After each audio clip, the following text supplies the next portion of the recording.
संयुक्त राष्ट्र में भारत को एक बड़ी कूटनीतिक जीत मिली है। आखिरकार चाइना और भिखारी पाकिस्तान के हमलों से भारत ने अपने पड़ोसी मित्र को बचा लिया है और ये मित्र है BLA यानी कि बलूचिस्तान लिबरेशन आर्मी। क्योंकि भिखारी पाकिस्तान और चाइना के जो VLA विरोधी मंसूबे थे उन्हें भारत ने संयुक्त राष्ट्र में फेल कर दिया है और भिखारी पाकिस्तान और चाइना को यहाँ पर बड़ी हार का सामना देखना पड़ा है। क्योंकि सऊदी और पाकिस्तान के बीच में साइन हुए डिफेंस पैक्ट को लेकर भारत की कूटनीति पर फेलियर का धब्बा लग रहा था, उसे भारत ने कुछ ही घंटों में धो दिया और पाकिस्तान का अंत करने वाले BLA को एक बड़ी सफलता दिलवा दी। क्योंकि अमेरिका, फ्रांस और UK जैसे देशों ने चाइना और भिखारी पाकिस्तान के लाए के प्रस्ताव पर वीटो लगा दी और पहली बार अमेरिका ने एक नहीं बल्कि दो वीटो का इस्तेमाल किया है। अमेरिका ने दूसरी वीटो गाजा के अंदर लगाई है, यानी कि अब गाजा का अंत करने के लिए अमेरिका पूरी ताकत के साथ उतर चुका है। और अमेरिका ही नहीं बल्कि अब तो जापान जैसा देश भी इजराइल के साथ खड़ा हो गया है। और अब इंतजार है तो सिर्फ भारत का कि आखिर भारत कब इजराइल का समर्थन करेगा। आइए अब आपको इन सभी बड़ी खबरों के बारे में डिटेल में बताते हैं कि आखिर क्यों चाइना और भिखारी पाकिस्तान BLA को एक टेररिस्ट ग्रुप घोषित करने में फेल हो गए और भारत की कूटनीतिक ताकत कैसे जीत गई। अब वीडियो शुरू करने से पहले आप लोगों से दिल से एक हम्बल रिक्वेस्ट है कि अगर आप लोग हमारे चैनल पे पहली बार आए हो या फिर अभी तक आप लोगों ने चैनल को सब्सक्राइब नहीं किया तो एक देशभक्त होने के नाते सबसे पहले तो आप लोग चैनल को सब्सक्राइब कर लो, बेल आइकन को प्रेस कर लो और वीडियो पर भी लाइक एंड कमेंट करना मत भूलिएगा। BLA यानी कि बलूचिस्तान लिबरेशन आर्मी, जिसको लेकर अक्सर भिखारी पाकिस्तान ये आरोप लगाता आया है कि BLA को भारत सपोर्ट कर रहा है और पाकिस्तान की सेना पर जितने भी BLA आर्मी द्वारा अटैक हुए हैं उन सबको लेकर भिखारी पाकिस्तान ने भारत को ही जिम्मेदार ठहराया है। BLA यानी कि बलूचिस्तान लिबरेशन आर्मी खुलकर भारत से मदद मांग चुकी है कि अगर भारत BLA की मदद करेगा तो हम पाकिस्तान से बहुत जल्द बलूचिस्तान को अलग करा लेंगे और भिखारिस्तान को तोड़कर रिपब्लिक ऑफ बलूचिस्तान बना देंगे। क्योंकि BLA आर्मी के जो हमले हैं वो सिंदूर ऑपरेशन के बाद से भिखारी पाकिस्तान की सेना पर और तेज हो गए। क्योंकि इसके पीछे का कारण ये था कि निर्वासित बलूच नेताओं द्वारा बलूचिस्तान की स्वतंत्रता की एक बार फिर से घोषणा कर दी थी और इसका ऐलान खुद BLA आर्मी के चीफ मीर यार बलूच ने किया था। और बलूचिस्तान के लंबे समय से चले आ रहे अलगाववादी आंदोलन ने भारत की ओर तीखा रुख अपना लिया था। क्योंकि बलूचिस्तान के नेता भी ये चाहते हैं कि नई दिल्ली नैतिक, कूटनीतिक और रणनीतिक तरीके से बलूचिस्तान का समर्थन करे। क्योंकि जिस तरीके से भारत ने 1971 में बांग्लादेश को आजाद कराने में मदद की थी, ठीक उसी तरीके से अब भारत बलूचिस्तान का भी समर्थन करे। यहाँ तक कि बलूचिस्तान के नेताओं ने तो भारत को ये तक अप्रोच कर दिया कि भारत को बलूचिस्तान की एम्बेसी को खोलना चाहिए जिस पर लिखा हो रिपब्लिक ऑफ बलूचिस्तान।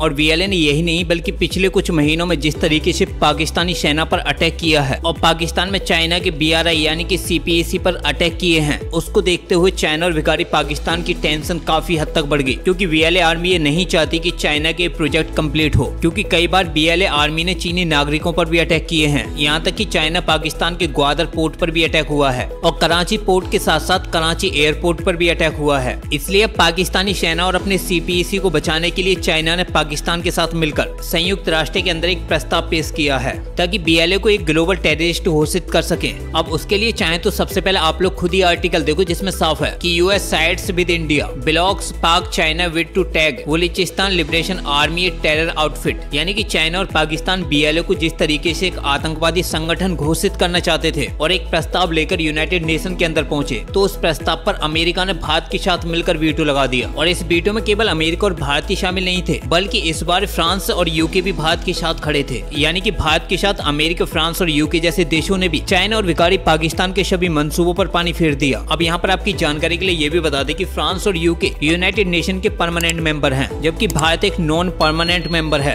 अब यहाँ पर भारत की हम एक कूटनीतिक जीत क्यों बता रहे हैं, उसके पीछे का भी यही रीजन है कि भारत के साथ साथ अमेरिका, UK और फ्रांस जैसे देशों ने भी इस प्रस्ताव का विरोध किया है और BLA को एक ग्लोबल टेररिस्ट ग्रुप मानने से बिल्कुल मना कर दिया। आपको बता दें कि संयुक्त राष्ट्र के जो परमानेंट मेंबर हैं वो है फ्रांस, UK, US, चाइना और रसिया। अब यहाँ पर मजे की बात तो यह है कि कुछ समय पहले अमेरिका ने खुद BLA और मजीद ब्रिगेड को एक विदेशी आतंकवादियों की लिस्ट में शामिल किया था और ये किया था भिखारी पाकिस्तान के कहने पर। उस समय इस बड़ी खबर को भारत की एक बड़ी कूटनीतिक हार बताया जा रहा था। लेकिन इस बार जिस तरीके से अमेरिका जैसा देश भी भारत के साथ आके खड़ा हुआ है उसे भारत की एक बड़ी कूटनीतिक जीत बताया जा रहा है। क्योंकि आपको बता दें कि रिसेंटली डोनाल्ड ट्रंप ने एक बड़ा स्टेटमेंट दिया है जिसमें उन्होंने कहा है कि बेशक अमेरिका द्वारा भारत पर टैरिफ लगाए गए हों लेकिन PM मोदी जी उनके एक खास मित्र हैं। आपको बता दें कि इस समय डोनाल्ड ट्रंप पर भी भारत को लेकर काफी तगड़ा दबाव है क्योंकि अमेरिका के अंदर ही डोनाल्ड ट्रंप के खिलाफ भारत को लेकर काफी विरोध देखने को मिला है और डोनाल्ड ट्रंप के खिलाफ ये विरोध उस समय और ज्यादा बढ़ गया था जब PM Modi ji SU summit में शामिल होने के लिए चाइना पहुंच गए थे, जिसके बाद शी जिनपिंग पुतिन के साथ उनकी कुछ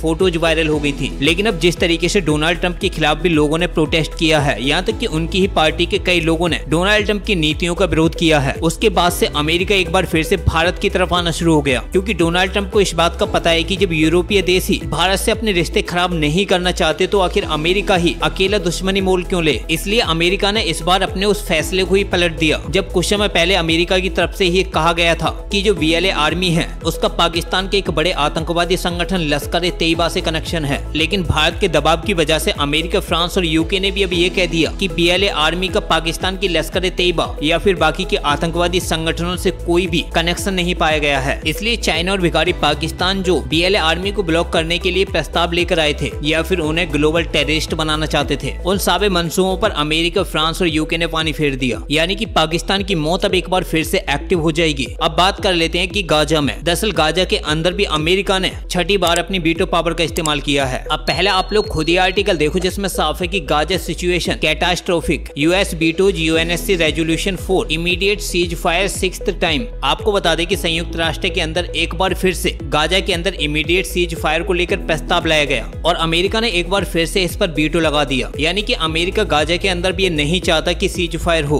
आपको बता दें कि ये कोई पहला मौका नहीं है जब अमेरिका ने वीटो लगाया हो, बल्कि इससे पहले 5 बार अमेरिका गाजा सीज फायर को लेकर वीटो लगा चुका है। यानी कि इजराइल गाजा का बाजा तो पहले ही बजा चुका था, लेकिन अब गाजा का मिटना भी निश्चित हो गया है। इजराइल ने साफ कर दिया है कि वो गाजा को पूरी तरीके से नक्शे से मिटा देंगे और जो भी लोग फिलिस्तीनियन स्टेट की बात कर रहे हैं उसकी भी इजराइल ने धज्जियां उड़ा के रख दी हैं। इजराइल ने साफ कर दिया है कि अब इजराइल के अंदर गाजा होगा ही नहीं और ना ही कोई भी फिलिस्तीनियन स्टेट होगा। और अब बेंजामिन नेतन्याहू ने यह भी बिल्कुल साफ कर दिया है कि वो गाजा से फिलिस्तीन का नाम ही मिटा देंगे। अब केवल इजराइल ही होगा, इजराइल के सिवा ना तो फिलिस्तीन होगा और ना ही गाजा होगा। क्योंकि जब से इजराइल ने गाजा पर अटैक किया है तब से इजराइल ने मात्र एक ही बात कही है कि वो हमास को पूरी तरीके से गाजा से कुचलना चाहते हैं। क्योंकि गाजा पर हमले से पहले बेंजामिन नेतन्याहू ने ये कसम खाई थी कि वो गाजा से हमास को मिटा देंगे, लेकिन अब खबरें निकल के आ रही हैं कि अब पूरा गाजा ही मिट जाएगा। क्योंकि इस बार संयुक्त राष्ट्र के अंदर 10 देशों ने इस प्रस्ताव को पारित किया था, लेकिन यूनाइटेड नेशन के अंदर जो अमेरिकी दूत है मॉर्गन ऑर्टोगस, उन्होंने इस पर वीटो लगाकर ये साफ कर दिया कि इस प्रस्ताव के अंदर ऐसा कुछ भी नहीं था जिसमें इसका समर्थन किया जाता। क्योंकि इस प्रस्ताव के अंदर वो सब कुछ था ही नहीं जो होना चाहिए था। क्योंकि ये प्रस्ताव हमास की निंदा करने या इजराइल की आत्मरक्षा के अधिकार को मान्यता देने में विफल रहा है और ये हमास को लाभ पहुंचाने वाले झूठे आख्यानों को गलत तरीके से वैध ठहराता है। इसलिए ऐसे प्रस्तावों पर वीटो लगना तय है। और मजे की बात तो यह है कि इस बार अमेरिका ही नहीं बल्कि जापान ने भी इस प्रस्ताव से दूरी बना ली। जापान जैसा देश भी अब इजराइल के पक्ष में आ चुका है और अब उन खबरों से भी पर्दा उठने वाला है जो ये खबरें निकल के आ रही थी कि जापान टर्की के TB2 ड्रोन को खरीदेगा। अब जिस तरीके से जापान इजराइल के साथ आया है उससे ये साफ होता है कि जापान अब इजराइल के किसी न किसी ड्रोन को खरीदेगा, फिर वो चाहे हर्मीस हो या फिर कोई और ड्रोन। क्योंकि जापान जैसे देश का इजराइल के साथ आना दुनिया के लिए एक बड़ा संदेश है। अब देखना होगा कि इजराइल कब तक गाजा से हमास का नामो निशान मिटा देगा। फिलहाल इस वीडियो में इतना ही, मिलते हैं एक नई वीडियो के साथ, तब तक के लिए जय हिंद जय भारत।